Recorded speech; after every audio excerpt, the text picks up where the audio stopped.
అంత ధైర్యము పౌలు గారికి ఎలా వచ్చింది?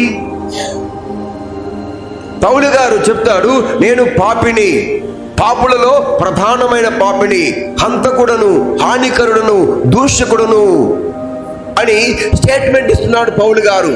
కానీ అలాంటి పౌలు గారు ఇప్పుడు ఏం చెప్తున్నాడంటే, ఆయనలో ఎప్పుడైతే క్రీస్తులోనికి వచ్చాడో, నూతన సృష్టిగా మార్చబడ్డాడో, క్రీస్తు ప్రభువుకు అంటుకట్టబడ్డాడో, ఇప్పుడు ఆయనలో ఉన్నటువంటి ఈ ప్రాచీన స్వభావం అంతా వెళ్ళిపోయింది. మనం అది విన్నాం, వెళ్ళిపోయింది. ఇప్పుడు ఆయనలోనికి ఏమొచ్చేసిందంట?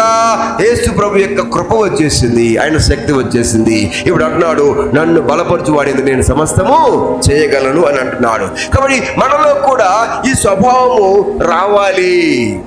రావాలి అంటే, ఒకవేళ ఇంకా ఏమైనా మనలో పాత స్వభావము ఉంటే మనం ఇప్పుడు ఏం చేయాలంటే దానిని పూర్తిగా వదిలివేయాలని దేవుని వాక్యము చెబుతుంది.